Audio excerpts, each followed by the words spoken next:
So thank you for taking the time today to talk to me. Just, can you spend a few seconds just to tell everyone, who you are and what you're doing in the field? Sure. So my name is Ben Wright. I'm a CPO. I live and practice in Austin, Texas, and I work currently for Baylor College of Medicine and Ottobock Care. And yeah, so this clinic, we just opened it up fairly recently. The idea is for the clinic to be a digital first clinic. So we do a lot of 3D scanning, 3D printing, and we implement it, and CAD work in general, but we implement it with every patient that we feel like it's indicated for, which of course isn't everyone, but Hmm. a lot of people. And yeah, so my background is more actually, I got my bachelor's degree in manufacturing engineering. So Oh, I got good. a lot of CAD experience from that. And then it's been kind of nice to carry it over. Yeah, no, definitely like a very in-demand skill right now. Not many people have the digital design component.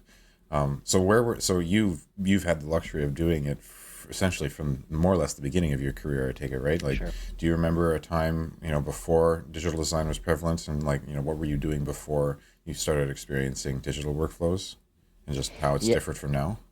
sure. I mean, so when I first shadowed, well, I guess when I was thinking about getting into the field, I did an internship at a clinic for a summer when I was still in undergrad. And again, I was doing manufacturing engineering for my undergraduate work, and a lot of the one of the big things with manufacturing engineering is improving processes, making things more efficient. I remember going to this clinic and seeing them take these casts and then fill them with plaster and then modify the plaster Yeah, and then thermoform over it and see all the waste and all the time that it took to do this. And I just remember thinking at the time, there has to be a better better way to way. do this. Like, this Yeah. is just so antiquated.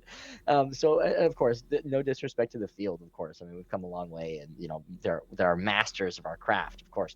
So, but I mean, that moment specifically was just like, man, I if I could just find a way to make this a little more efficient, a little less wasteful, then I will have done something good. So yeah, that moment specifically, and then since then, I've just tried to improve things and make things more efficient while not sacrificing quality, of course, for the patient. Yeah, of course. What was your like aha moment when your first 3D printed sort of device or solution that came down the pipe and you're just like, oh my god, this is it. Do you remember that moment?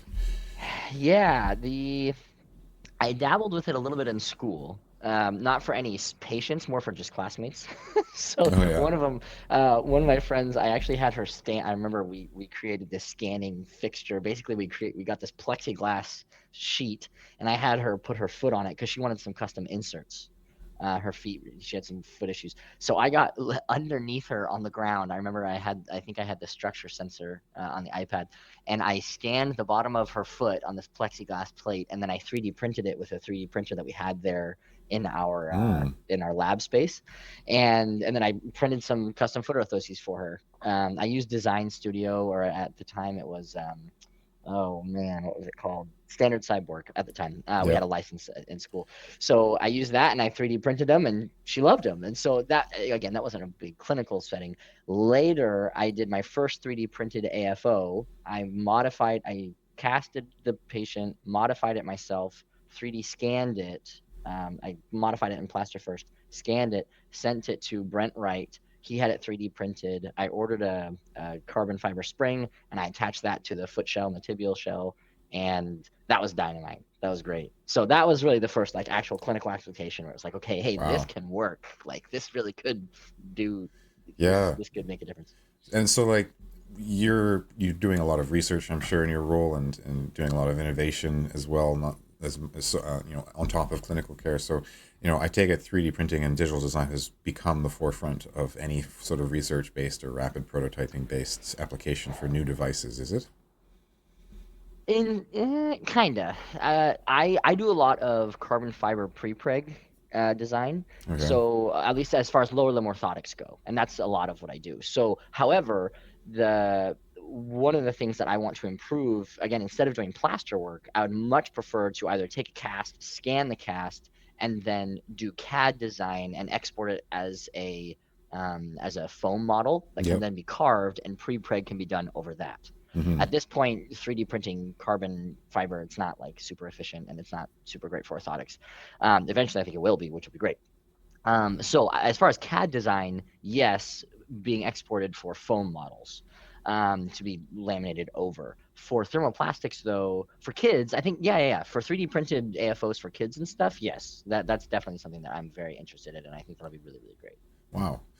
And so, what do you see the biggest difference between, SAS O&P software versus agnostic CAD software? Like, which one would you choose, and what are the main strengths that you sort of fall back on when you use your workflow?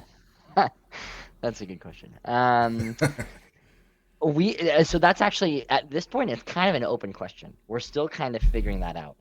So I work for Ottobock Patient Care, which is currently it's probably at this point it's probably the second biggest, maybe the third biggest clinic, like Hmm. in the U.S. at least.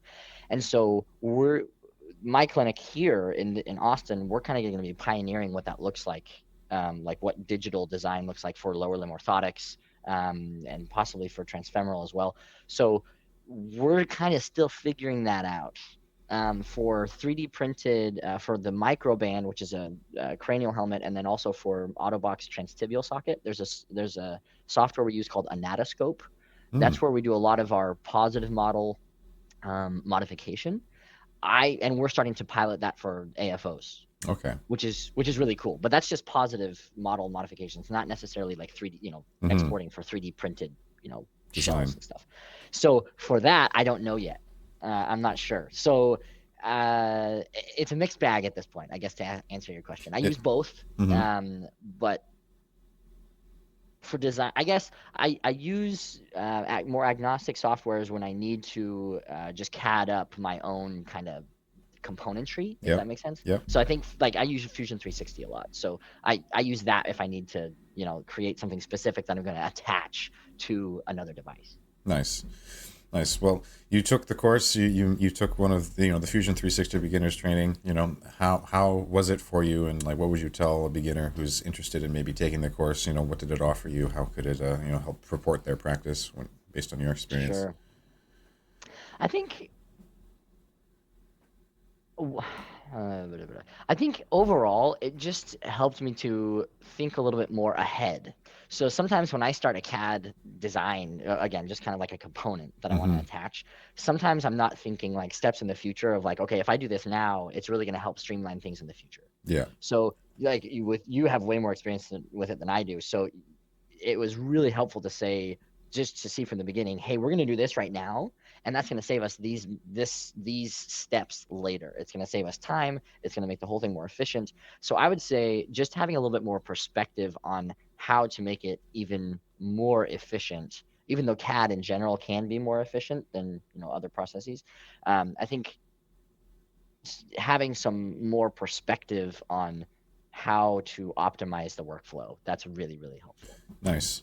Yeah, no, there was definitely a lot of that. It took me almost 2 years to write that first series. I Like, believe it. yeah, just in terms of research, in terms of who I was talking to, in terms of what to do, how to do it. I built that leg probably 10 times before I started filming myself doing it. And yeah, and it was all about that. It was about like what is the best groundwork to lay down for someone who's brand new, so that in the future they have good practices in place. And yeah, no, I'm glad to see that you can see that value, because that was definitely something that I really tried to push in those first series. Now they're getting churned out every few months here, which is better because now I can focus on the topic You learned rather a lot than. of the hard lessons in the beginning, I would I did. imagine. Yeah, exactly. Well, a lot of us are pioneering this kind of stuff, like you said. Like it's still sort of I feel like it's kind of like a Wild West right now, Sure. just in terms of design. Yeah. Well, thank you for taking the time just to give me your 2 cents on the Of course. issue. I really appreciate it. And of course, digital design literacy for all. We're sort of all in the adoption phase, right? We're trying to bring people to it. So let's keep it happening. So thanks again. Of course.